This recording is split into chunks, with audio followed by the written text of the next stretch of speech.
I'm high on stoke and short on time. It's power hour time on the new test bike I've got in, the Whyte Kado RS Bosch CX Gen 5 powered eMTB. Let's go get it set up, hit my trails here in the Tweed Valley in Scotland at the infamous Golfie, and take you along for the ride for this hour. Time to start the timer. Let's get this ride started. 3 objectives on this ride. Number 1, get out for a ride in a short space of time in the day, which the e-bikes are so perfect for. Number 2, get this new e-bike set up and ready to commence proper testing. And number 3, see how many trails, how far I can go, how high I can go in 1 hour. I think that's a cool metric to have. So I'm in the Bosch Gen 5 system in turbo with 100 Newton meters and 750 watts of peak power. Just gonna fully go for it. Keep the cadence high, see how close I can get to the motor cutout the whole time, and see how many trails we can get in this hour. I'm gonna stop talking so I can breathe and pedal that a little bit harder. So let's see what we can get into. Whew. All right, we're 6 minutes in, including stopping to put on my chesty strap. And now it's time to drop into the first descent. Lower Wardell Way. Let's get straight in there. I don't know if my brakes work yet. Woo. All right. Yeah, brakes are not the best, but they are SRAM DB8, so they might never be the best. Woo. Oh, it's so dry. I was not expecting this. 0 complaints. Wow. Okay. Fork maybe feels a little bit soft just for these divey right-left compressions. Oh god, brakes are really not good. I thought I bedded them in. God damn it. But geometry feels nice.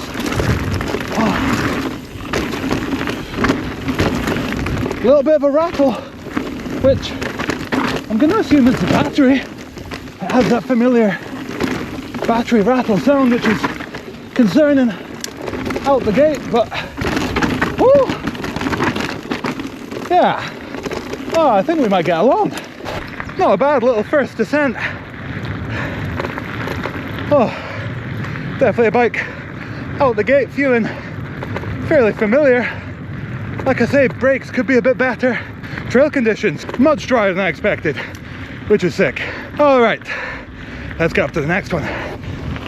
So now that my heart rate has settled a little bit and I can think back to that run, I do think I'm gonna go up ever so slightly in fork pressure, just to bring up the ride height at the front end, stop it diving quite so much under the compressions. But otherwise, everything else is pretty comfortable. I would say these days, having set up so many bikes in the last few years, I'm getting pretty good at nailing the setup straight out of the box. And now that rear shocks and stuff are just working so well out of the box, set it to 30% sag, dial in your rebound. You don't have any more adjustments in this rear shock other than adding volume spacers. Yeah, it's pretty easy to get into a comfortable spot with the setup and get riding, as that's evidence there. We are going fast. Full boost, baby.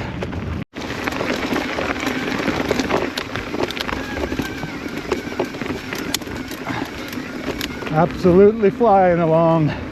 Aren't e-bikes the best? It's gonna be interesting to get it onto the rough bit of the climb here though. Feel like this rattle's gonna be pretty gnarly. Interested to see the seated comfort as well. Oh. And the pedal clearance. Yeah, that battery rattle is not good. Pedal clearance feels okay. Nice and short cranks, reasonable amount of support in the suspension, fairly firm under power by the feelings of it. A good amount of cushion in the saddle, helping a lot. And that's one of the things with the e-bikes. If you're going to be climbing like this, sitting down, flying over rougher terrain, you really do want to ensure you've probably got a good chamois and a good padded seat. Not full on grandma spec, but with a bit of cushion, just to keep your ass happy. All right then, Where's the timer at? 41 minutes. Gonna hit pause just to make a quick adjustment. Oh, we are dropping down battery bars though, to be expected. Let's get this fork dialed in. All right. So I had it at 103 PSI. Of course, it's lost that little bit. Let's try to go up to 106, see how that fares. Okay, we'll call it 107. Equalize that. Okay, 106 now, fair enough. That'll do us. That is quite a bit over the 99 PSI recommended for my body weight by the RockShox Trailhead app. I am pushing this bike fairly hard compared to its intended all-mountain enduro designation. Right, let's get this timer restarted and get back to riding. 41 minutes left. Let's go. I wonder if the battery on this thing is going to last long enough to get an hour out of it. Of course, 750 watts maximum. I did burn a little bit of battery getting to the trailhead. And if you're getting 750 watts out the system, you can only do that for just over an hour before 800 watt hours is gone, right? All right, we're gonna do the top bit of repeat offender into the bottom bit of 3G. It's my little local line. I'd be surprised if you can see in here actually.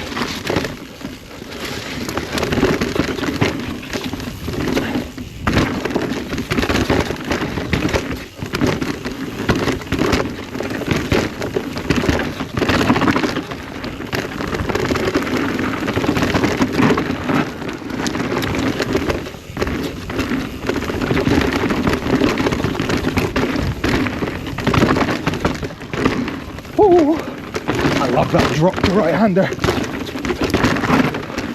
Now we're going to do this little cut through, some nice turns.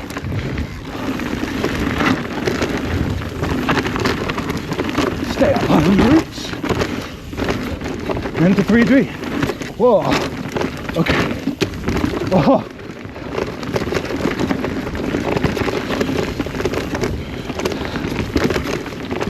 That fork is feeling a little bit better now.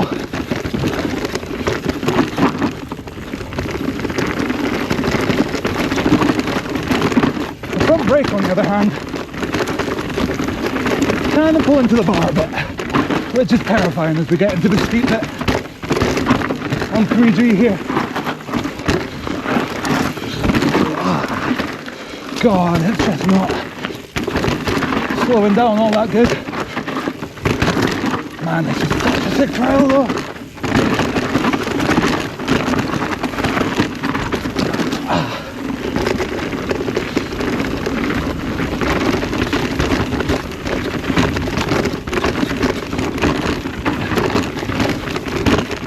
Maybe went a little bit firm on the fork.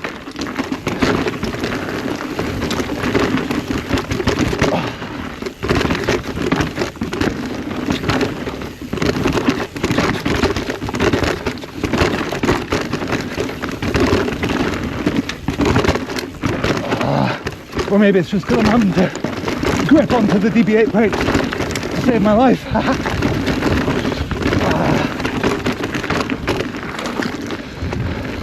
Oh, that is so good though. Wow. So fun. What next? Let's get up to the tippy top and get up to Loam Wolf. Let's check in. Time left, 34 minutes. Bosch Flow app. What have we got left? 33-minute ride so far because I did have to commute here. 53% battery remaining, only 12 kilometers range. Oh God, I might not make the full hour. But let's keep going and see how we get on. Let's talk a little bit about the bike. Whyte Kado RS. Whyte, the British brand. Sadly, no American availability right now. But yeah, well-established British brand. This is their 150mm travel, 29-inch wheeled, full power e-bike with the Bosch Gen 5 system and an 800 battery. It is yeah, just designed to be a good all-rounder e-bike, especially for UK riding. Big battery, reasonable range, but still fairly engaging. to ride, like not a super long travel, only super gnar terrain appropriate bike. Instead, you can ride pretty much anything in the UK on it pretty comfortably, or at least that's what they intend. The proof is still out there as I review the bike. But yeah, kind of a fun one. They play around with the layout of the motor and the battery, seeking the lowest possible center of gravity. They say they benchmarked against a bunch of the competition, and they have the lowest by a considerable margin in their eyes, which they say is the most important thing when it comes to ride handling qualities. So, I mean, from that first couple of trails, aside from the brakes sucking and the battery rattling, it is feeling good. So I'm excited to keep on riding it. The only thing I have changed so far is the tires. It came with double down Exo Plus tire combo, solid enough for sort of light duty riding, but for me on an e-bike, with the extra weight of the bike and the terrain that I end up riding on e-bikes, I need something a bit burlier. I had a set of Michelin E-Wild tires to test, nice and burly e-bike specific tire, so this seemed like a good fit. So I'll be reviewing those along with the bike. I need to concentrate on climbing now because this is kind of sketchy one-handed. So let's get up to the top and hit Loam Wolf. Woo! What a glorious day to ride a bike. And we get to the trail art, the top of Loam Wolf. Thanks to the Tweed Valley Trails Association, the FLS, Forestry and Land Scotland, Ride in Olethen, Tempest Brewing Co and Tweed Valley Bikes for bringing this to us, keeping it maintained, helping to support the Innerleithen, Tweed Valley mountain bike community. What a place this is to ride a bike. Anyway, I've got a serious battery rattle. Let's flip this bike and see if it's the bolt that's loose or the mounting hardware. Now you pull this guy up, pull this guy out, and that flips up. That's pretty neat. That is a neat system. Quite impressed by that.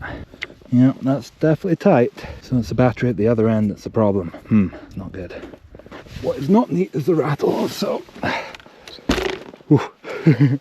was my bottle, I think. Also not neat is this front brake. That is not where you want the bike point to be. Alright, let's drop in. We have got 25 minutes left. Time is ticking. It's time to drop into Loam Wolf. Flip you up a bit. Get you back into turbo where you belong. Let's go. Oh, I can't get clipped in.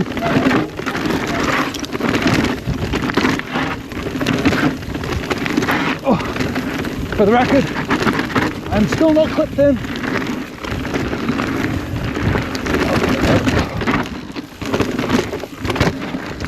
Turning right to get into Loam Wolf.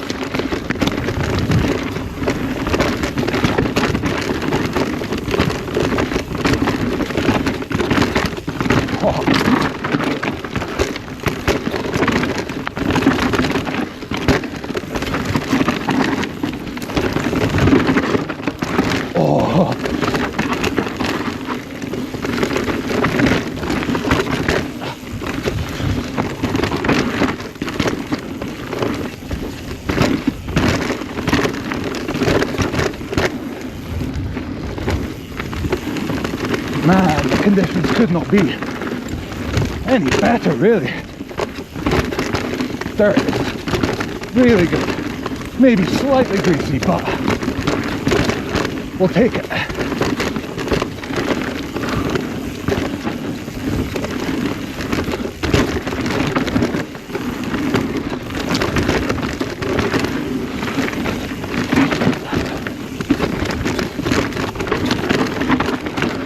I would love to open it up a little bit more, but just scared I won't get slowed down enough in time with these brakes.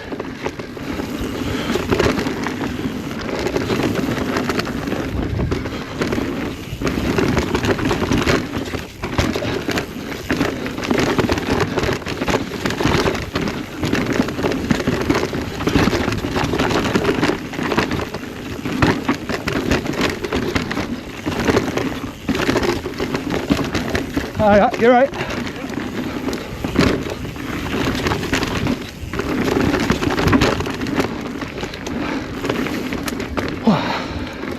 All right, out into the open. Just gonna cruise through here because it's so easy to get carried away. And it's just a new bike. Also, maybe the first time I've ridden an e-bike through here.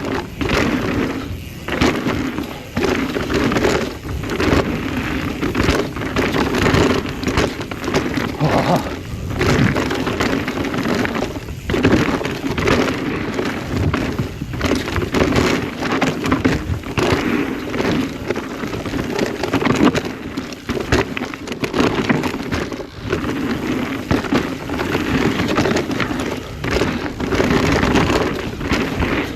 Yeah, it's a fun little gap.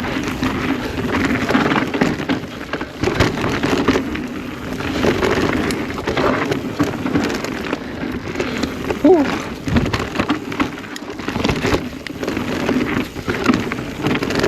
Oh, man, that's so good. What a trail that is. Not bad at all. Not bad at all. Bike is good. Straight out. I did have one bottom out of the fork, as is quite typical with the lower end dampers. It's just a select RC fork. I don't think I'm going to be able to get quite the amount of compression damping I'd like out of the fork without it becoming a little bit on the harsh side.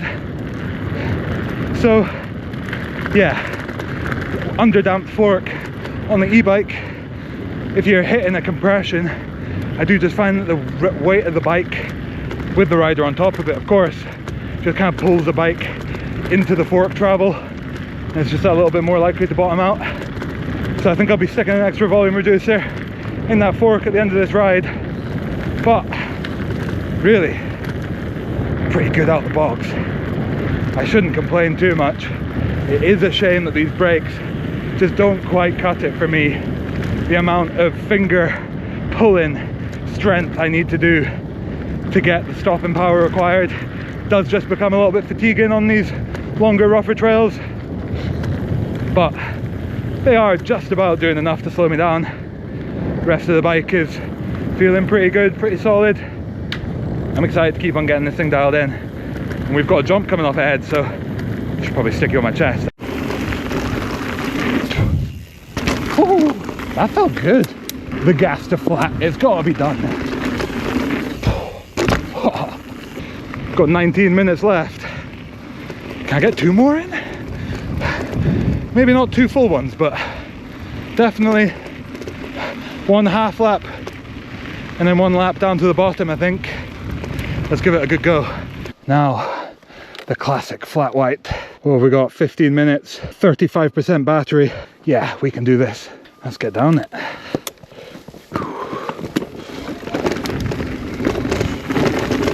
Oh, that not getting any better.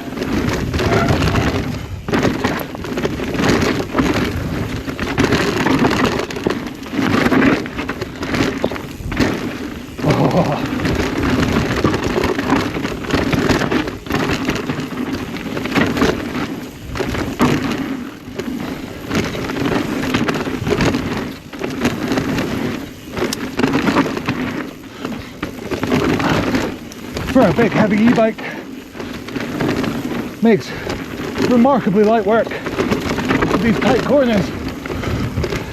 Oh, they've been doing some work down here. Whoa, not to that one though, holy shit. Oh, I'm scared of this undercut. Okay.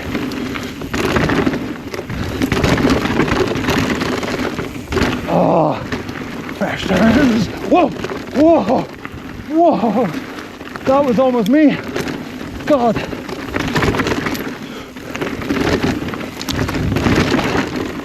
Ooh. Oh, I'm glad I held on to that.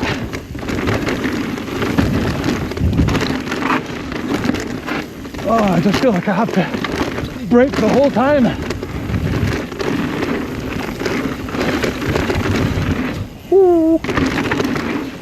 do like that jump a lot.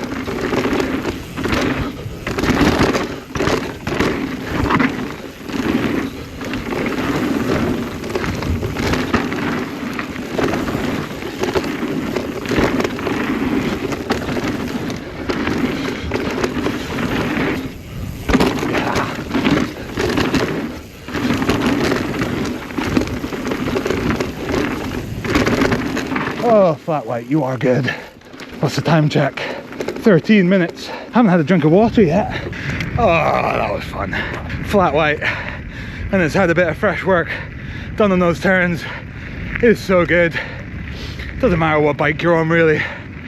It's got enough support in the turns, apart from that one undercut turn that I'm terrified of. I ripped a tire on that the other day. But yeah, the rest of the turns, super supportive. Really smooth, apart from that one braking bump that almost caught me out. The Kado, for a full power e-bike, making pretty light work of that. Is it that low center of gravity philosophy? Does that help get turn to turn? The theory says yes. The practice, I think, says yes too. But these brakes, I just can't deal with them. You have to pull them so hard to get the necessary stopping power, and it's just terrifying. When you're trying to go fast and you've got to pull so hard, you almost lose a little bit of control when you're squeezing the brakes that tight, or at least I do. So they'll be getting swapped. We'll upgrade those. We don't have much time left. Better get up the hill. Let's go. Battery bars are dropping. Got one last climb through the classic Golfie view. 5 minutes left in the power hour. So not going to get to the bottom of the hill in time, I don't think, but figured we might as well, rather than rolling down this whole fire road, try this little climb challenge and then getting a tiny little bit of extra descent. Let's see if we can get up this. Oh, it is greasy.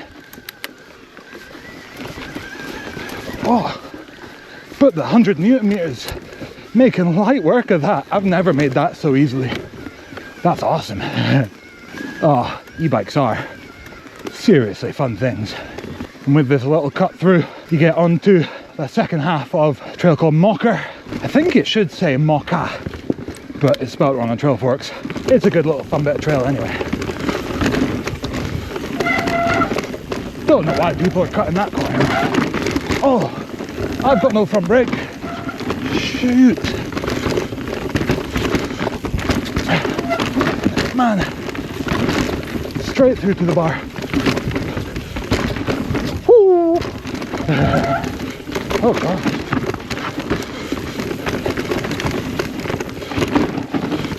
That's a new bit of trail. Let's go. Alright. What I'm going to assume is very little time left. 2 minutes 50. We'll get over to the top of Underdog. It still counts within the power hour if you make it to the top of the last descent in time, right? I'm going to say yeah. We don't have to play by the perfect rules of whatever the power hour is, right? It's just a good representation of what you can expect to do in an hour on an e-bike at the Golfie in Innerleithen. So, this is the top of the last trail, Underdog. We've still got 30-ish% battery left. I am gonna just basically stop the timer there because we're not gonna make it down the whole trail. Still got 1:56 left. But I am gonna go do some media duties quickly, take some photos of the bike while it's fresh with a view over there on Rocky. Let's go to get to the viewpoint, then we'll come back and drop down Underdog. At least Whyte can't be mad at me for swapping the brakes out if the first one doesn't even work anyway.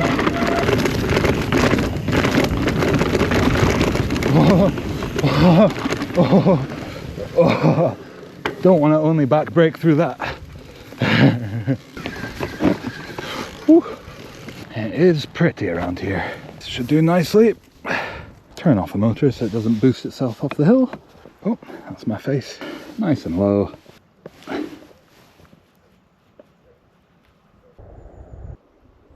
Alright, should we go ride it then? Let's go get up to Underdog. Man, that rattle just ruins everything, to be honest. Like, if you're spending... Oh god, this is not the line. If you're spending think it's £6,000 for this model on an e-bike, and it immediately comes with a rattle. Oh, it'd do my head in. And these kind of stories are all too familiar problems on new expensive bikes. We've been making e-bikes for years now. How have we not figured out how to mount a battery properly so it doesn't rattle? It's a minimum standard. Do better. Bike companies in general. It's not just Whyte, it's everyone, near enough, that isn't bolting their battery in solidly on both ends. Sorry for the rant. I said I was going to do underdog, but I still don't really know liver damage well, and I'd like to. So let's do that. We'll still get home on this battery, because it's all downhill from here. Let's go. Liver damage. Top section of this trail doesn't quite prepare you for what happens lower down. This is all flat and kind. It's a bit tight, and it's going to be very dark on camera, I guess. But this is just a nice warm-up. It's definitely not representative of what's to come. So we're turning right to get the liver damage. Across these furrows, and then it just starts really getting going from here on down. Oh, it's a bit greasier than I expected it to be. Jeez.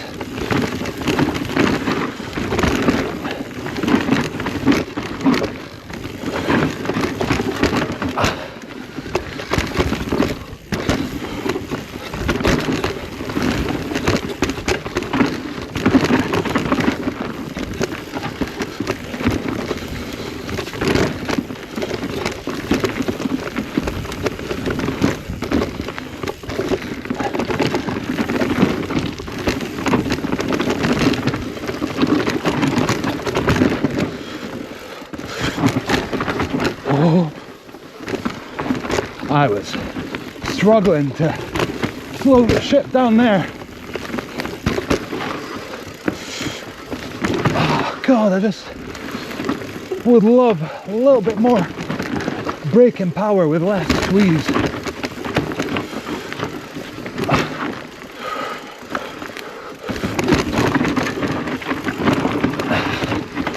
I'm crawling down this bit, just trying to speed as low as possible to keep it safe. Don't need to be blowing out the turn for no good reason at this time of the night on their own.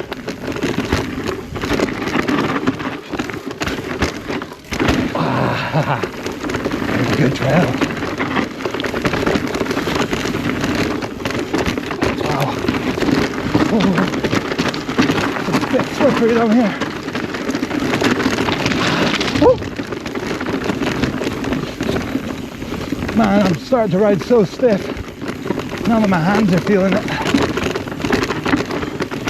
I have to drop. Bit of a nose. Yeah. Wow.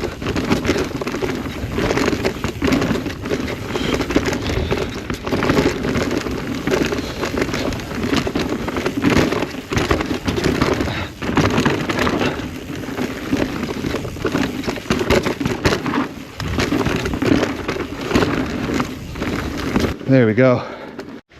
And the key stats of the ride: 23.32 kilometers, which is 14.6 miles for you Imperial guys. 182 max heart rate, 144 average. Who said the e-bikes don't give you a workout? Pretty nice distribution of different heart rate zones. And then 1,000 meters elevation, so about 3,000, just over 3,000 feet. And 1,000 calories burned. I'd say for an hour, that's pretty good going. What do you reckon? What are we working with battery wise? 16%, 3 kilometers left, down to an orange bar. Also, just for context on that ride, my weight is probably 100 kilos kitted right now with my hip pack on and this Darko chest protector. So 100 kilos, 25.6 kilo bike, 125 kilo system weight, 800 watt hour battery on the absolute most powerful settings that you can possibly have in the turbo mode exclusively on the Bosch CX Gen 5 system. Just for reference. Well, there we have it. First ride on the Whyte Kado RS, the power hour and a little bit. That was a lot of fun. A few trials and tribulations along the way. Getting the fork dialed in, dealing with some shit brakes, dealing with some gnarly battery rattle. These are all quite typical things, sadly, that I have to go through. It's really easy to complain. Really, in the grand scheme of problems to deal with at work, it's not so bad, but it is so disappointing when, you know, to think somebody might have spent thousands and thousands of pounds on this bike and then have to deal with all of that straight out the box. It's disappointing. So, bike industry, please do better. And guys, if you've enjoyed this video, give us a subscribe, help support the channel, consider joining our members area, and let me know in the comments, did you enjoy this style of video? Should I do a power hour on every bike that I welcome in to test? Let me know. Thank you so much for watching. Catch you out on the trails and stay tuned for the long-term review on the Whyte Kado RS. Good night. All right then, boss. Oh, hello.